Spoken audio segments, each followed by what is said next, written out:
This is SkyPilot Weekly, and this episode is brought to you by video editing for everyone. And welcome to episode 6 of the SkyPilot project. I was going to do a podcast on homelessness, but due to current events, I decided to do it on something else. I decided I would do it on minorities and low income and why the events of the past week with the 2 police shootings and then the sniper incident matter to the focus that the SkyPilot project has, because minorities make up a large part of low-income families.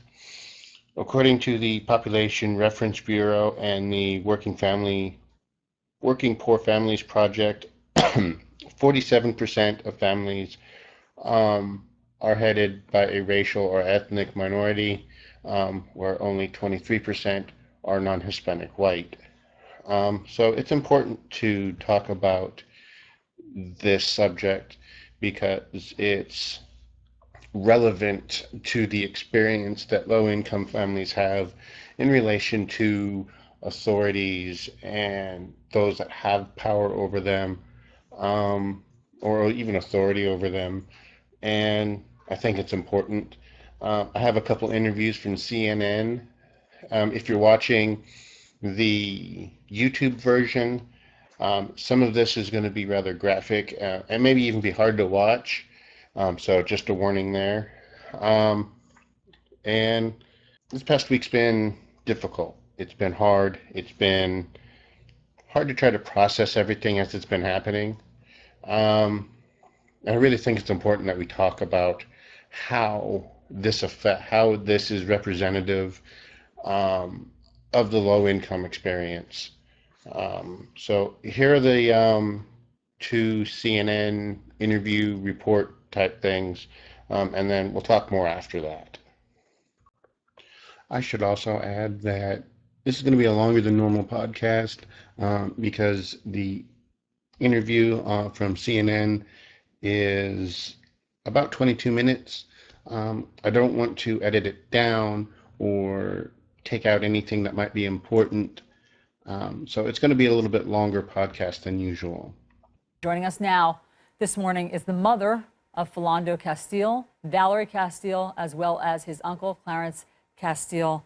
We are so sorry for your loss this morning. We know that this is your first interview and that this is a very hard morning for you.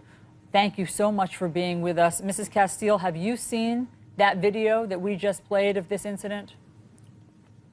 No, I haven't looked at the video because I know it's not a good thing to look at. I want to remember him the way I last saw him leaving my home earlier that evening. And how was that? I don't understand. How was he feeling when he left? What did happen right before this?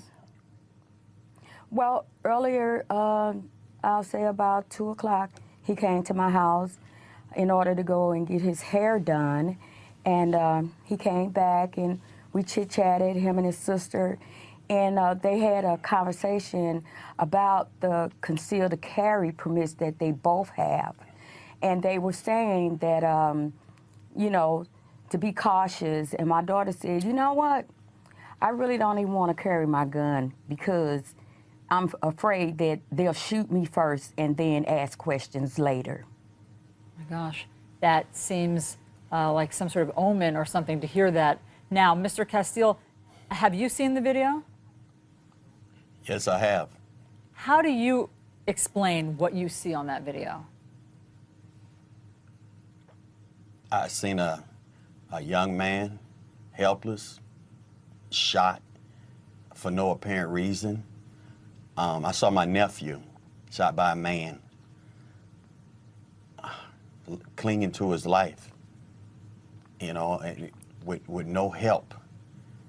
It was the most horrific thing I ever seen in my life. Yeah. We hear about things like this happening all the time around the United States and the world, people being harmed and abused by people that we're supposed to trust with our lives, people that are supposed to Protect and serve. protect us. And they tend to be our executioners and judges and murderers. I basically think that these things are happening because there is no checks and balances in the justice system, and that a lot of our African American men, women, and children are being executed by the police, and there are no consequences. So in essence, I feel like it's becoming more and more repetitive. Every day you hear of another black person being shot down, gunned down by the people that are supposed to protect us. My son was a law-abiding citizen, and he did nothing wrong. He had a permit to carry. But with all of that, trying to do the right things and live accordingly by the law, he was killed by the law. And it's devastating to us all. I'm outraged. We hear that, and that's understandable. And we understand why it feels as though we've seen far too many videos like this. Just the day before your son was shot, we saw one out of Baton Rouge. We've seen so many videos like this, certainly in my line of work, but this one, I have to tell you, is different. And in part, it's because his girlfriend was live streaming it. And so you saw her reaction, you saw her 4-year-old daughter's reaction in the backseat, and you saw your son's reaction. Have you spoken? All of that. Have you spoken to his girlfriend? No. We can't locate her. No one knows where she is. The last time I saw her is when my daughter and I came up on the scene, and she was in the back seat of the Falcon Heights Police Department's police car, and they wouldn't even let us get close enough to her to even talk with her. And you came up again then. But you came up on the scene, Mrs. Castile, because you had seen this unfolding. How did you know what was happening? No, we were getting phone calls, and my daughter was screaming in the house, and I was like, "What's going on? What's wrong with you?" The live streaming. And the live stream was going on. I personally didn't see it, but I knew something was going on, and they were saying they were at Larpenteur and Rice, but then they were saying you could see a Falcon Heights sign. Yeah. So I knew immediately that it had to be Larpenteur and Snelling. And we rode up on the incident, and we couldn't get to her to talk to her. We were stopped by the police, and I asked them where was my son at. I didn't want to talk to anyone. I just wanted to know where my son was, because I didn't want my son to die alone. And what was the answer to where your son was? First it was, I don't know. And then the sergeant that was there at the site, he came back and told me that he was at Hennepin County Medical. And I said, well, why did you take him there? Why didn't you just take him down to Regents Hospital? Because I thought that was a little bit closer than Minneapolis. But by the time we got to Hennepin County, he was already deceased. And they didn't let me see my son's body. At all. At all. She hadn't seen him yet. I have not identified my son's body because they didn't let me. Do you think that help came in a timely enough fashion for your son? I have no idea, because everything was unfolding while I was driving to the incident. Mr. Castile, I can. Go ahead. I'm going to say that the help didn't come quick enough, and in a situation like this, it never does. Yeah. I mean, the police are all hyped up and the adrenaline is flowing, and you know they're in a certain place in their minds. I mean, the last thing they want to do is touch somebody, offer some help, you know. But from what I heard, they did later. You know, a few minutes later, they did try to revive him. But I wasn't there on the scene. I don't know how quickly it came. But from what I seen on the live stream, the officer was standing there with his gun still pointed at my nephew. I mean, the man was still standing there with the gun pointed at my nephew, screaming at him. And he was laying in the car, you know, swelling up, his arms swollen and hanging off his body, and blood everywhere. You know, I mean, it's hard for me to understand, you know, what was going through their minds and things like that. But what I just happened. want to say that I appreciate Diamond streaming that video live because No doubt. we never would know exactly what happened had she not put that out there like that. Exactly. And then for him to blatantly shoot into that vehicle with that child in there and Exactly. that female. And I know for a fact my son would never jeopardize his fiance and the child by doing anything to provoke this officer to think that No, his he's life a was man. in He's a danger. Man. He's not an officer. He's just a man. An officer is supposed to protect and serve. He's not an officer. That was a man who did that. That man is a destroyer. Yeah. And he came into our lives and done something, took something from us. They took a very good person, and everybody that knows my son knows that he is a laid-back, quiet individual that works hard every day, pay taxes, and come home and play video games. Yeah. That's it. He's not a gangbanger. He's not a thug. He's very respectable, and I know he didn't antagonize that officer in None any whatsoever. way to make him feel like his life was in danger. Or threatened. Threatened in any way. Mr. Castile, the St. Anthony Police Department that was involved says that in their 30-year history, they've never had a police shooting. I know that you just talked about the police officer being hyped up. You do hear on that video of Diamond's video of the police officer yelling. How do you explain the state of mind that the police officer was in, or what happened here that might have led to the police officer being so hyped up? Trigger happy? No, I wouldn't say trigger happy. I would just say that the mere fact that my nephew had a firearm in his vehicle, he had a CCW permit, therefore he had the right given to him, the permission and the privilege of the state of Minnesota to carry a firearm on his person. I think he was just black in the wrong place. That could be true, but he had permission and the privilege to carry a firearm within this state. And from what I understand, Philando told them that he did have a firearm. I'm sure he did, because And that was something that we always discussed. Comply.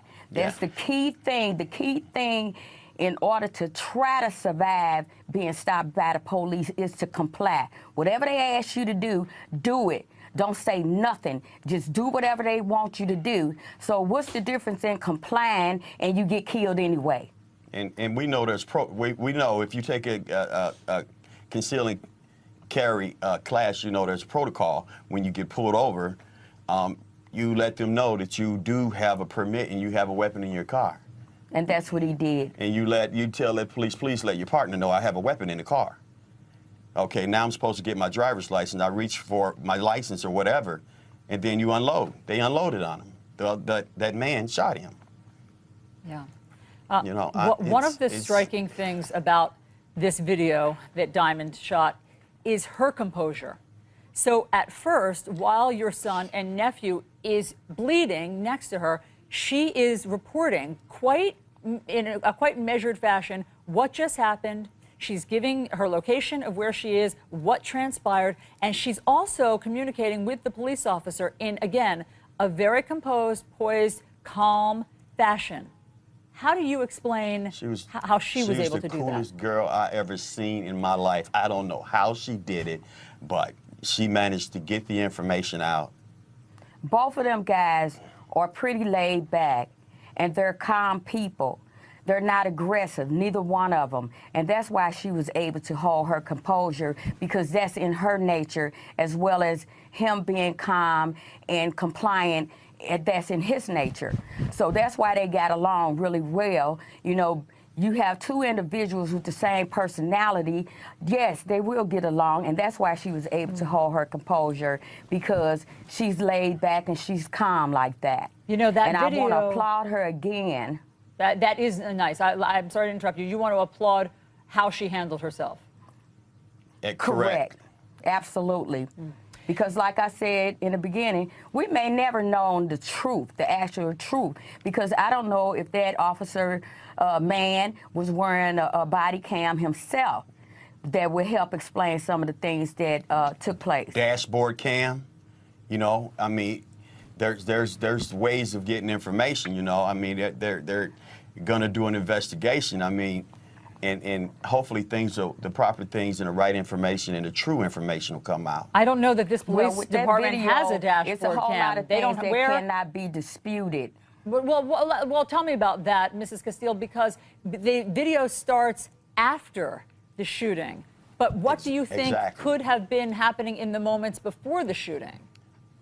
It's hard. It's It's hard. hard to say because you don't know what that officer's frame of mind was. Exactly. But I know my son, and I know that he took the classes and everything. And the main thing I'm trying to tell you is we know black people have been getting killed, women, children, men.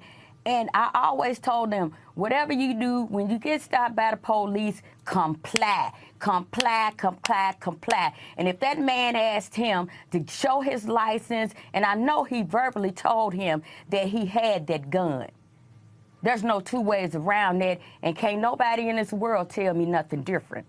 And in fact, that's what Diamond says on the video. She says, you asked him to give you his license, which is what he was doing. He told you that he had a concealed carry permit. And Absolutely. she's testifying to all of that in real time. I want to ask you about your son. We've learned a few things about him. We know that he worked at the St. Paul School District as a supervisor in the kitchen. What else can you tell us about him? Yes, in the cafeteria. He's been working since he was 15 years old. He's been paying taxes since he was 18 years old. He's been consistently employed all those years, and I just don't understand it. And I'm outraged about the whole situation because he is a really good person. He laid back. Everybody likes him. He's no thug. He don't run the street. He don't go to bars. He just does none of that. Mr. Castile? Well, I didn't see my nephew a lot, but when I did, we always talked. My questions for him most of the time was, how's your job going? How are you doing? You know, the last time I seen my nephew was on Mother's Day when I invited my sisters and nieces to my house for dinner on Mother's Day. Philando, Diamond, and the baby came over, and I asked him again, how's his job? I mean, we ended up talking about retirement, you know, what kind of money he's putting away for his retirement and things like that.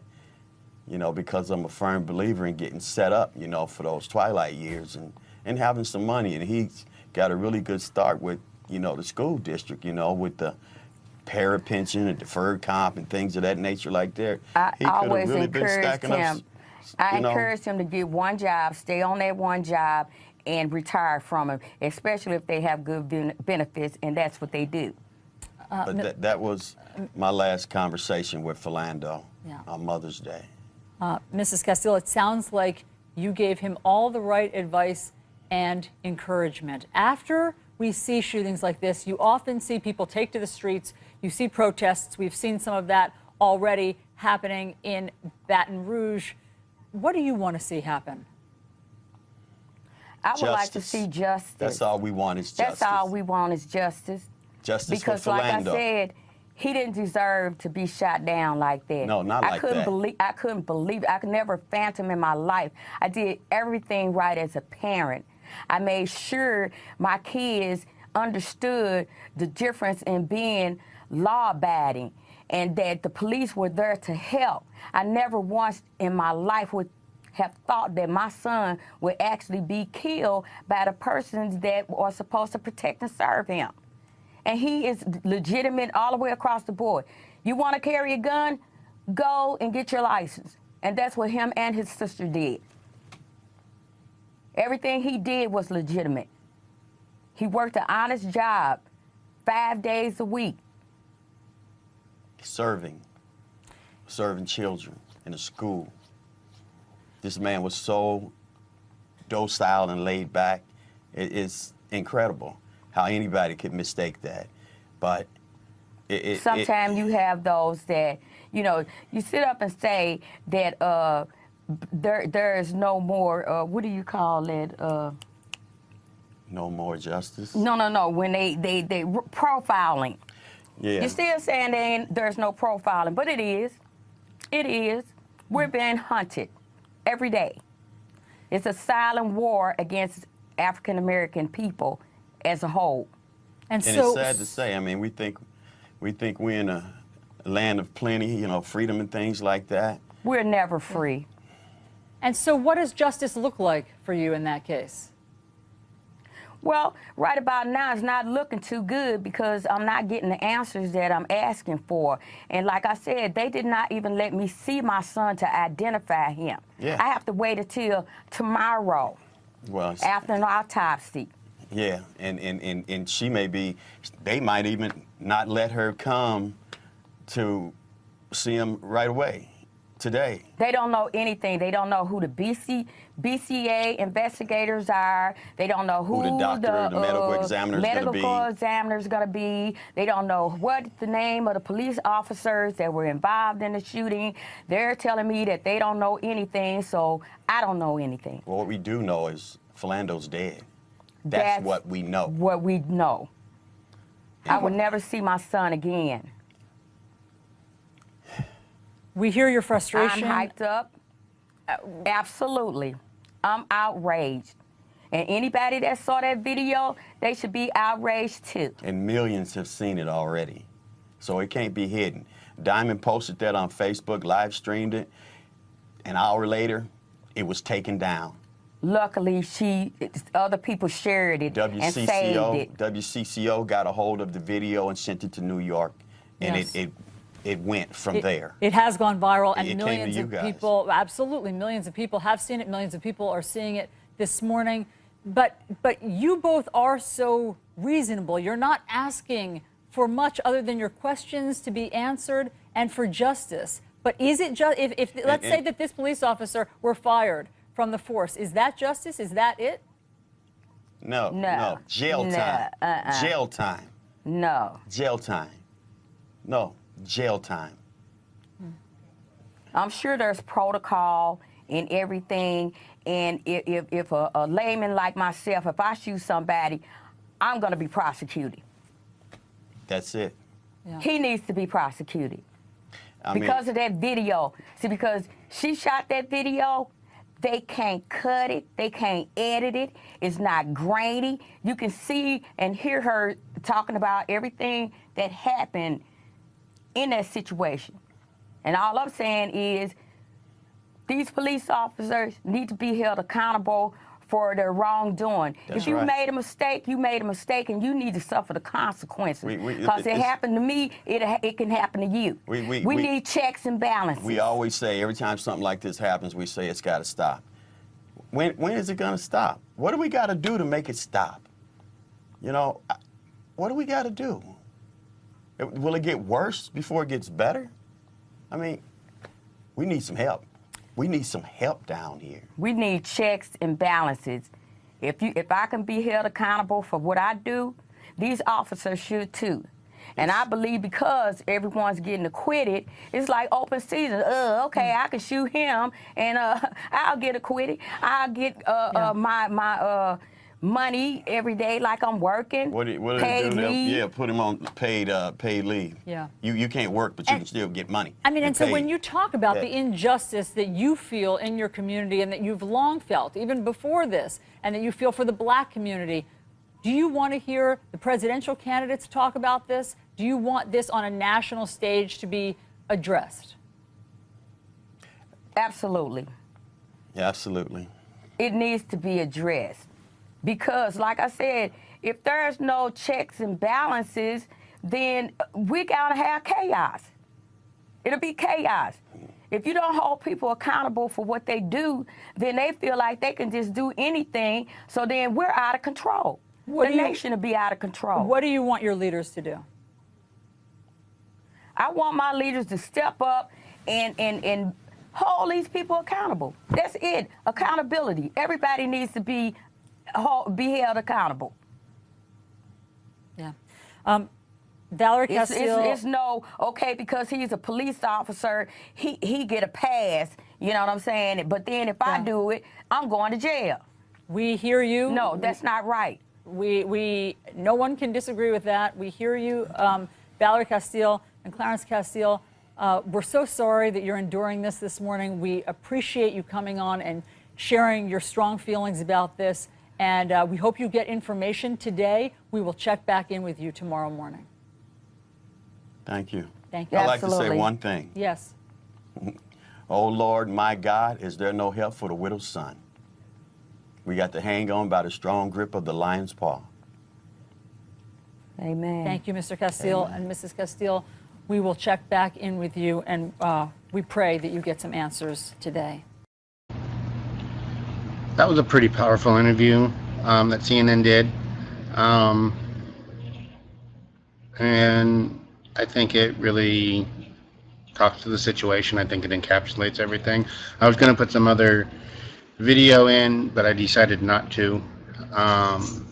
One, because you can't hear video, and two, I don't think it was necessary.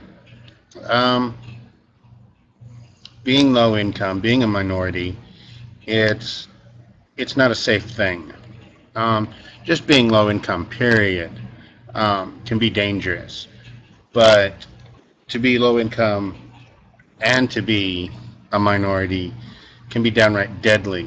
You heard in the interview, the individual that was shot, Philando Castile,